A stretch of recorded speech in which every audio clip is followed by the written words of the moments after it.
ताकब प्रभ कछु अगम नहीं, जा पर तुम्हें अनुकूल, तब प्रभाव बढ़वान न लही, जारी सकई खुलतूल। हे प्रभु, जिस पर आप प्रसन्न हो उसके लिए कुछ भी कठिन नहीं है।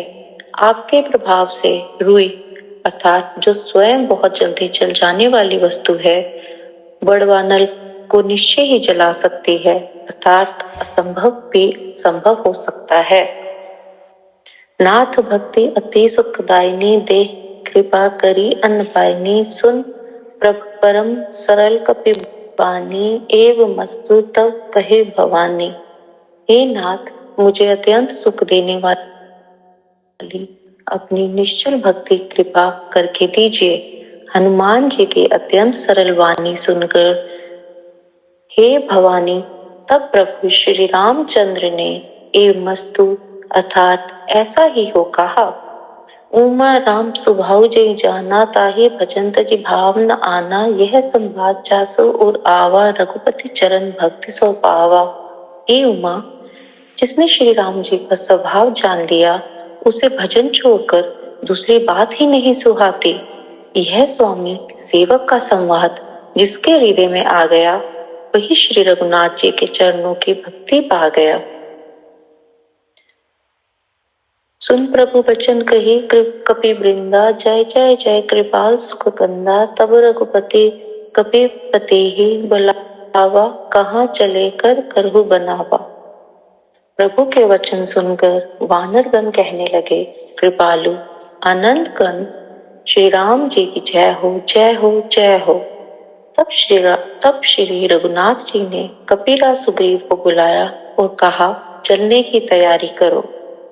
अब विलंब के ही कारण कीजिए, तुरंत कपि ने कह आयुष दीजिए, कौतुक देखी सुमन बहु वर्षी, नबते भवन चले सुर हर्षी। अब विलंब किस कारण किया जाए, वानरों को तो तुरंत आज्ञा दो।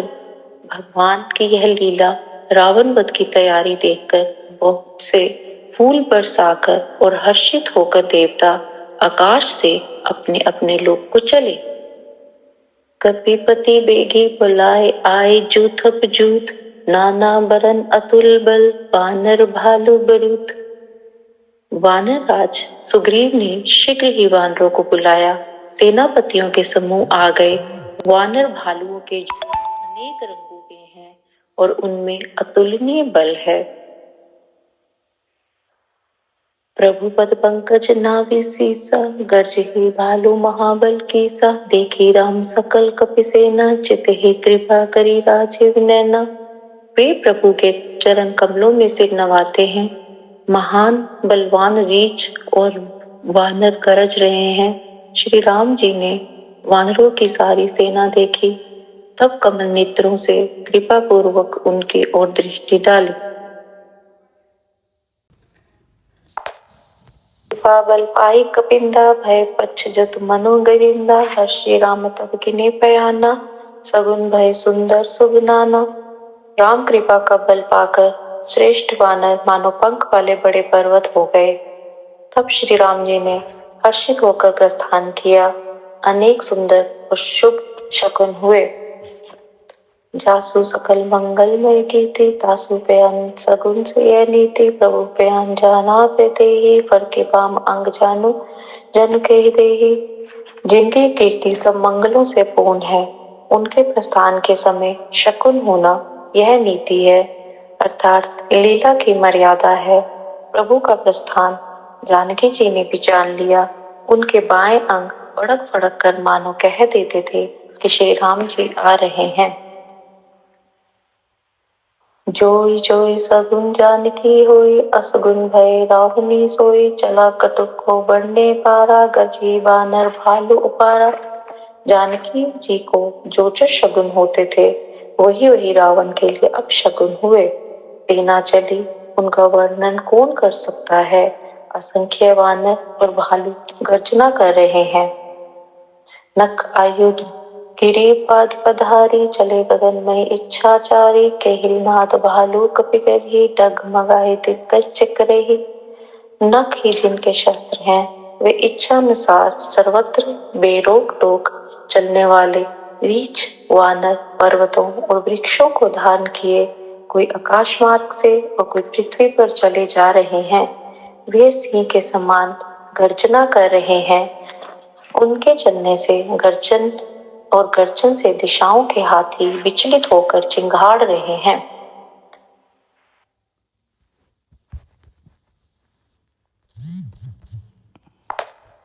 मन हर्ष सब गंधर्व सुर मुनि नाग किन्नर दुख डरे कट कट कही मरकट विकट भट बहु कोटि कोटिन धावे जय राम प्रबल प्रताप कौशलनाथ गुण गन गावही। दिशाओं के हाथी चिंगाड़ने लगे, पृथ्वी डोलने लगी, पर्वत चंचल हो गए अर्थात कांपने लगे और समुद्र खलबला उठे। गंधर्व देवता मुनि नाग किन्नर सबके सब मन में हर्षित हुए कि अब हमारे दुख टल गए हैं। अनेकों करोड़ भयानक वानर योद्धा कटकटा रहे हैं और करोड़ों ही दौड़ रहे हैं। प्रबल प्रताप कौशलनाथ श्री रामचंद्र जी की जय हो, ऐसा पुकारते हुए वे उनके गुण समूहों को गा रहे हैं। सही सपना भार उदार अहिपति बार बाही मोहि गह दसन पुनि पुनि कमट पृष्ठ कठोर सो किमि सोई। रघुवीर जी प्रयाण प्रस्थिति जानी परम सुहावनी जनु कमट घर पर सरपराज सो लिखित अविचल पावनी। उदार अर्थात परम श्रेष्ठ एवं महान सर्पराज शेष जी भी सेना का बोझ नहीं सह सकते। वे बार बार मोहित हो जाते हैं और पुनः पुनः कच्छप की कठोर पीठ को दांतों से पकड़ते हैं। ऐसा करते अर्थात बार बार दांतों को गड़ाकर कच्छप की पीठ पर लकीर से खींचते हुए वे कैसे शोभा दे रहे हैं, मानो श्री रामचंद्र जी की सुंदर प्रस्थान यात्रा को परम सुहावनी जानकर उसकी अचल पवित्र कथा को सर्पराज शेष जी कच्छप की पीठ पर लिख रहे हों। एहि विधि जाई कृपा नदी उत्तरे सागर तीर जह तह लागे खान फल भालू विपल कपिवीर। इस प्रकार कृपा निधान श्री राम जी समुद्र तट पर जा उतरे। अनेकों रीछ वानर वीर जहां तहां फल खाने लगे। वहां निशाचर रही सशंका जपते जारी कहु कपिलंका निज निज गृह सब खिरे विचारा नहीं निशिचर कुल खेर उबारा। वहां अर्थात लंका में जब से हनुमान जी लंका को जलाकर गए तब से राक्षस भयभीत रहने लगे। अपने अपने घरों में सब विचार करते हैं कि अब राक्षस कुल की रक्षा का कोई उपाय नहीं है।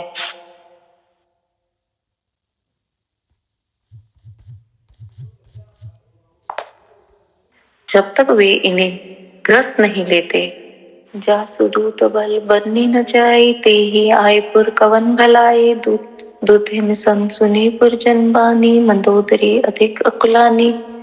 जिसके दूत का बल वर्णन नहीं किया जा सकता उसके स्वयं नगर में आने पर कौन भलाई है।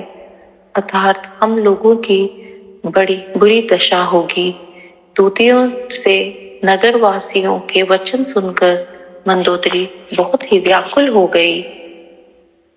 रहसी जोरी करपति पगलागी बोली बचन नीति रस पागी कंत करश हरि संग परेहु मोर कहा अति हित धरु। वह एकांत में हाथ जोड़कर पति रावण के चरणों में लगी और नीति रस में पगी हुई वाणी बोली, हे प्रीतम श्री हरि से विरोध छोड़ दीजिए, मेरे कहने को अत्यंत ही हितकर जानकर हृदय में धारण कीजिए। समझत जास दूत कह करनी सर्वी स्त्रवी कर ब्रजनी चर घरनी तास नारी निज सचिव बुलाए पटवो कंत जो चाहो भलाई। जिनके दूत की करनी का विचार करते ही राक्षसों की स्त्रियों के गर्भ गिर जाते हैं। हे प्यारे स्वामी, यदि भला चाहते हैं तो अपने मंत्री को बुलाकर उसके साथ उनकी स्त्री को भेज दीजिए। तव कुल कमल विपिन दुखदाई सीता सीत निशा सम आई, सुनहु नाथ सीता बिंदी ने, हित न तुम्हार शंभु अजकीने। सीता आपके कुल रूपी कमलों के वन को दुख देने वाली जाड़े की रात्रि के समान आई है। हे नाथ सुनिए, सीता को दिए अर्थात लौटाए बिना शंभु और ब्रह्मा के किए भी आपका भला नहीं हो सकता। राम बाण ए गंसरिस निकर निशाचर भेक, जब लगी ग्रसत न तब लगी जतन करो तज टेक। श्री राम जी के बाण सर्पों के समूह के समान हैं और राक्षसों के समूह मेंढक के समान। जब तक वे इन्हें ग्रस नहीं लेते अर्थात निकल नहीं लेते तब तक हट छोड़कर उपाय कर लीजिए। साचा मंगल महु भय मन काचा। मूर्ख और जगत प्रसिद्ध अभिमानी रावण कानों से उसके वाणी सुनकर खूब हंसा और बोला, स्त्रियों का स्वभाव सचमुच ही बहुत डरपोक होता है। मंगल में भी भय करती हो। तुम्हारा मन हृदय अर्थात हृदय बहुत ही कच्चा कमजोर है। जो आवी मरकट कटकाई, जिहि बिचारे निशिचर खाई। कभी लोग कब जागे त्रासा, तासु नारी सभीत बड़ी हासा। यदि वानरों की सेना आवेगी तो बेचारे राक्षस उसे खाकर अपना जीवन निर्वाह करेंगे। लोकपाल भी जिसके डर से कांपते हैं उसकी स्त्री डरती हो, यह हंसी की बात है। अस कही बेसी ताही और लाही, चले सभा ममता दिखाई। मंदोदरी हृदय कर चिंता, भव कंप पर बीती विपरीता।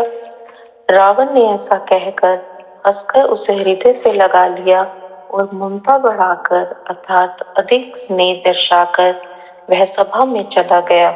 मंदोदरी हृदय में चिंता करने लगी कि पति पर विधाता प्रतिकूल हो गए। बैठो सभा खबर सिपाही, सिंधु पार सेना अब आए। बुझ सी सच उचित मत कहु, ते सब हंसे मस्त करी रे। ज्यों ही वह सभा में जाकर बैठा उसने ऐसी खबर पाई कि शत्रु की सारी सेना समुद्र के उस पार आ गई है। उसने मंत्रियों से पूछा कि उचित सलाह कहिए अर्थात अब क्या करना चाहिए। तब वे सब हंसे और बोले कि चुप किए रहिए, इसमें सलाह की कौन सी बात है। जिते सुरासर तब श्रम नाही, नर बानर के ही लेखे माही। आपने देवताओं और राक्षसों को जीत लिया है तब तो कुछ श्रम ही नहीं हुआ, फिर मनुष्य और वानर किस गिनती में है। सचिव वैद गुरु तीने जो, प्रिय बोल ही भय आस। राज धर्म तन तीने कर, होई बेखी नास। मंत्री वैद्य और गुरु ये तीन यदि अर्थात अप्रसन्नता के भय या लाभ आशा से हित की बात ना करके प्रिय बोलते हैं तो क्रमशः राज्य, शरीर और धर्म इन तीनों का शीघ्र ही नाश हो जाता है। सोई रावण कहु बनी सहाय, स्तुति करी सुनाई। अवसर जानी विभीषण आवा, भ्राता चरण से सुते नावा। रावण के लिए भी वही सहायता आ बनी है। मंत्री उसे सुन सुनाकर स्तुति करते हैं अर्थात मुंह पर स्तुति करते हैं। इसी समय अवसर जानकर विभीषण जी आए। उन्होंने बड़े भाई के चरणों में सिर नवाया। पुनि सिर नाही बैठ निज आसन, बोला वचन पाई अनुशासन। जो कृपाल पूछे मोहि बाता, मति अनुरूप कहूँ हित ताता। फिर से सिर नवाकर अपने आसन पर बैठ गए और आज्ञा पाकर ये वचन बोले, हे कृपाल, जब आपने मुझसे बात पूछी ही है तो हे तात, मैं अपनी बुद्धि के अनुसार आपके हित की बात कहता हूँ।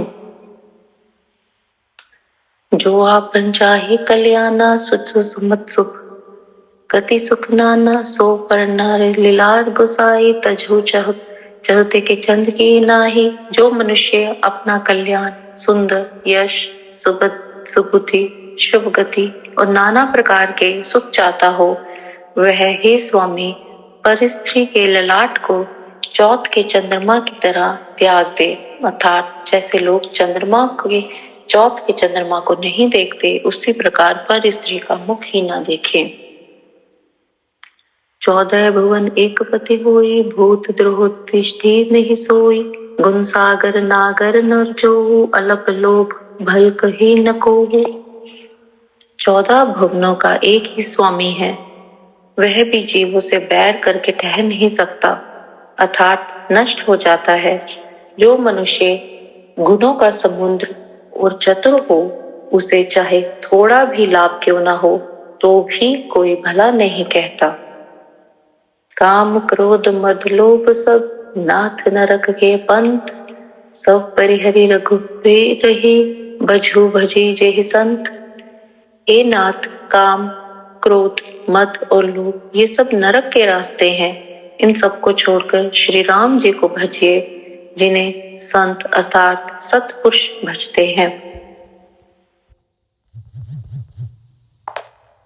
है शरणागत के तात राम नहीं नर भूपाला, भुवनेश्वर कालू कर काला, ब्रह्मा अनमय अच भगवंता, व्यापक व्यापक अजित अनादि अनंता। हे तात, राम मनुष्य के ही राजा नहीं है, वे समस्त लोगों के स्वामी और काल के भी काल है। वे संपूर्ण ऐश्वर्य, यश, श्री, धन, वैराग्य एवं ज्ञान के भंडार हैं। भगवान है, वे निरामय है, अर्थात विकार रहित है, अजन्मे, व्यापक, अजय, अनादि और अनंत ब्रह्मा है। गोद्विज दीनु देव हितकारी, कृपा सिंधु मानुष तनुधारी, जन रंजन भंजन खल भ्राता, वेद धर्म रक्षक सुन भ्राता। उन कृपा के समुद्र भगवान ने पृथ्वी, ब्रह्मा, गो और देवताओं का हित करने के लिए ही मनुष्य शरीर धारण किया है। हे भाई सुनिए, वे सेवकों को अनंत देने वाले, दुष्टों के समूह का नाश करने वाले और वेद तथा धर्म की रक्षा करने वाले हैं। ताहि बयरु तजी नाही माथा, प्रणता रति भंजन रघुनाथा, देहनाथ प्रभु कहु वैदेही, भजहु राम बिन हेतु सनेही। वैर त्याग कर उन्हें मस्तक नवाइए, वे भी श्री रघुनाथ जी के शरणागत का दुख नाश करने वाले हैं। हे नाथ, उन प्रभु अर्थात सर्वेश्वर को जानकी जी दे दीजिए और बिना ही कारण स्नेह करने वाले श्री राम जी को भजिए। शरण गए प्रभु ताहि न त्यागा, विश्व द्रोह कृत अगजे ही लागा, जास नाम त्रिहिताप न सावन, सोए प्रभु प्रगट समझो जियावर रावण। जिसे संपूर्ण जगत से द्रोह करने का पाप लगा है, शरण जाने पर प्रभु उसका भी त्याग नहीं करते। जिनका नाम तीनों तापों का नाश करने वाला है, वे ही प्रभु अर्थात भगवान मनुष्य रूप में प्रकट हुए हैं। हे रावण, हृदय में यह समझ लीजिए। बार बार पद लागहूं, बिना करहूं दस शीस, पर हरि मान मोह मद, भजहु कौशलधीश। हे दस शीश, मैं बार बार आपके चरणों लगता हूँ और विनती करता हूँ कि मान, मोह और मद को त्याग कर आप कौशलपति श्री राम जी का भजन कीजिए। मुनि पुलस्त्य निजन शिष्य, सन कही पठई यह बात, तुरत सो मैं प्रभु सन कही, पाई सो अवसर तात। मुनि पुलस्त्य जी ने अपने शिष्य के हाथ यह बात कहला भेजी है। हे तात, सुंदर अवसर पाकर मैंने तुरंत ही वह बात प्रभु अर्थात आपसे कह दी है। माल्यवंत अति सचिव सयाना, तात सुवचन सुनि अति सुख माना, तात अनुज तब नीति विभूषण, सो उर धरहु जो कहत विभीषण। माल्यवान नाम का एक बहुत ही बुद्धिमान मंत्री था।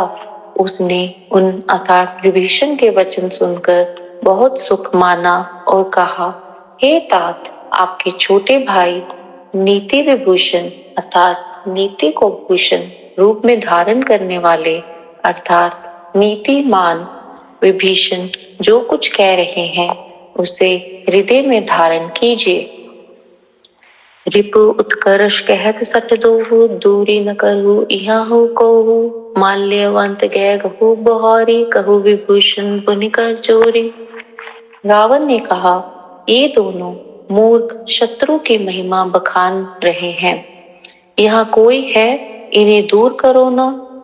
तब माल्यवान तो घर लौट गया और विभीषण जी हाथ जोड़कर फिर कहने लगे, सुमति कुमति सबके उर रही, नाथ पुराण निगम अस केहि। जहाँ सुमति तै संपत्ति नाना, जहाँ कुमति तै विपत्ति निधाना। हे नाथ, पुराण और वेद ऐसा कहते हैं कि सुबुद्धि अर्थात अच्छी बुद्धि और कुबुद्धि अर्थात खोटी बुद्धि सबके हृदय में रहती है। जहाँ सुबुद्धि है वहाँ नाना प्रकार की संपदाएं सुख की स्थिति रहती है, और जहाँ कुबुद्धि है वहाँ परिणाम में विपत्ति अर्थात दुख रहती है। तब उर कुमति बसी विपरीता, हित अनहित मानो रिपप्रीता। काल राति निशिचर कुल केरी, तेहि सीता पर प्रीत घनेरी। आपके हृदय में उल्टी बुद्धि आ बसी है, इसी से आप हित को अहित, शत्रु को मित्र मान रहे हैं। जो राक्षस कुल के लिए काल रात्रि के समान है, उन सीता पर आपकी बड़ी प्रीति है। तात चरण गहि मांगू, राखू मूल दुलार। सीता देहु राम कहू, अहित न होय तुम्हार। हे तात, मैं चरण पकड़कर आपसे भीख मांगता हूँ, अर्थात विनती करता हूँ कि आप मेरा दुलार रखिए। मुझ बालक के आग्रह को स्नेह पूर्वक स्वीकार कीजिए। श्री राम जी को सीता जी दे दीजिए, जिससे आपका अहित ना हो।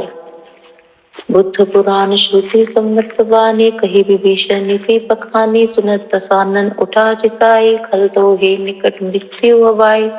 विभीषण ने पंडितों, पुराणों और वेदों द्वारा सम्मत अर्थात अनुमोदित वाणी से नीति बखान कर कही, पर उसे सुनते ही रावण क्रोधित होकर उठा और बोला, हे दुष्ट, अब मृत्यु तेरे निकट आ गई है। जैसी सदा सठ मोर जियावा, रिप कर पछ मोर तो ही भावा। कैसी ना खल असको जग माही, भुज बल जाहि जित मैं नाही।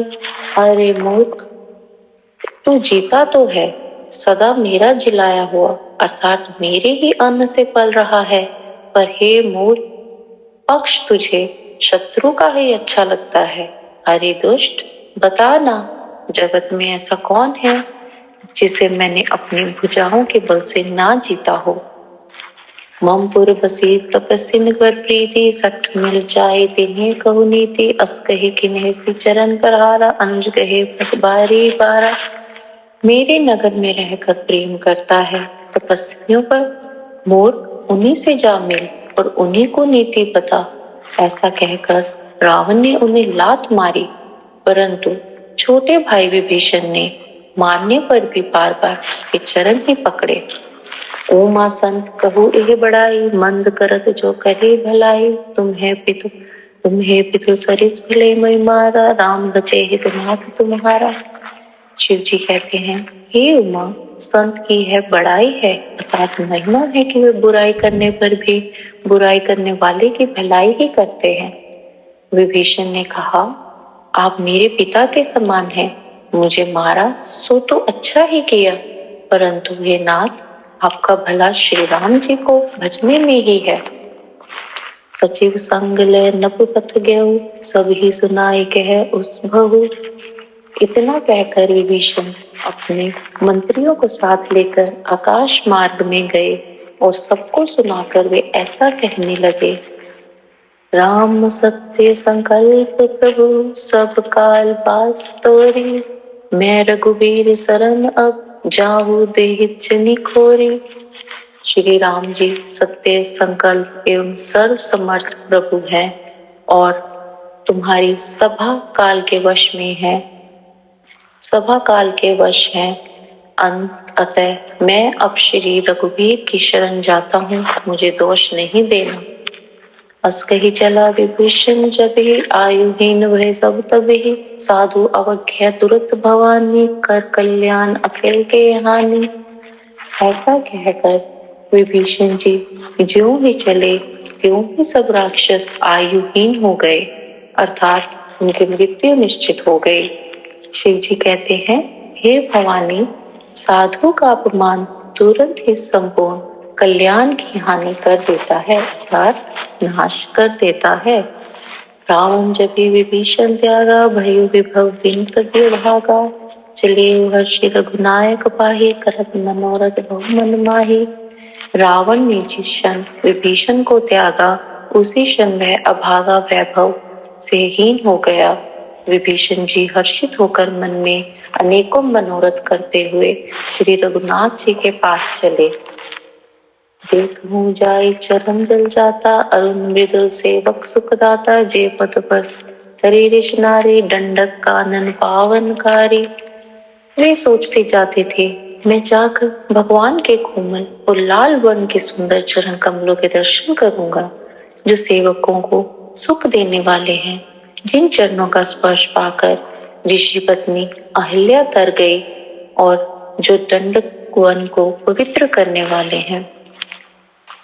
जे पद जनक सुता उर लाए, कपट कुरंग संग धर तहाय, हर उर सर सरोज पद जेहि, अहो भाग्य में देखूं तेहि।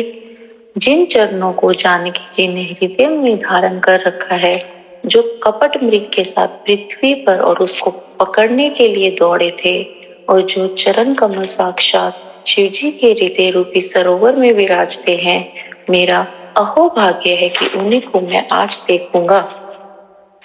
जिन्हें पाइन के पादुकिनी, भरत रहे मन लाए, ते पद आज बिलोकु, एहि नैनी अब जाए। जिन चरणों के पादुकाओं में भरत जी ने अपना मन लगा रखा है, आज मैं उन्हीं चरणों में जाकर इन नेत्रों से देखूंगा। एहि विधि करत सब प्रेम विचारा, आयु सपदि सिंधु पारा, कबि न विभीषण आवत देखा, जाना कौर विशेषा। इस प्रकार प्रेम सहित विचार करते हुए वे शीघ्र ही समुद्र के इस पार, अर्थात जिधर श्री राम जी की सेना थी, आ गए। वानरों ने विभीषण को आते देखा तो उन्होंने जाना कि शत्रु का कोई खास दूत है। ताहि राखी कपीस पही आए, समाचार सब ताहि सुनाए, कह सुग्रीव सुनो रघुराई, आवा मिलन दसानन भाई। उन्हें अर्थात पहरे पर ठहराकर वे सुग्रीव के पास आए और उनको सब समाचार कह सुनाए। सुग्रीव ने श्री राम जी के पास जाकर कहा, हे रघुनाथ जी, सुनिए, रावण का भाई आपसे मिलने आया है। कह प्रभु सखा बुझे के कहा, कहे कपि सुने नर नाहा, जान न जाए निशाचर माया, काम रूप के कारण आया। प्रभु श्री राम जी ने कहा, हे मित्र, तुम क्या समझते हो, तुम्हारी क्या राय है। वानरराज सुग्रीव ने कहा, हे महाराज सुनिए, राक्षसों की माया जानी नहीं जाती। यह इच्छा अनुसार रूप बदलने वाला अर्थात छली न जाने किस कारण से आया है। भेद हमार लेन सटावा, राखे बांधी मुँह असभावा, सका नीति तुम नेक विचारी, मम बन शरणागत भयहारी। जान पड़ता है यह मूर्ख हमारा भेद लेने आया है, इसलिए मुझे तो यही अच्छा लगता है कि इसे बांध रखा जाए। श्री राम जी ने कहा, हे मित्र, तुम्हारी नीति तो अच्छी विचारे, परंतु मेरा प्रण तो है शरणागत के भय को हर लेना। सुन प्रभु बचन हर्ष हनुमाना, शरणागत बचल भगवाना। प्रभु के वचन सुनकर हनुमान जी हर्षित हुए और मन ही मन कहने लगे कि भगवान कैसे शरणागत वत्सल अर्थात शरण में आए हुए पर पिता की भांति प्रेम करने वाले हैं। शरणागत कहु जे तजहि, निज अनहित अनुमानी, तेर नर पावर पाप में, तिन्हि बिलोकत हानि। श्री राम जी फिर बोले, जो मनुष्य अपने अहित का अनुमान करके शरीर में आए हुए का त्याग कर देते हैं, वे पामर अर्थात शूद्र हैं। पापमय हैं, उन्हें देखने में भी हानि है। पाप लगता है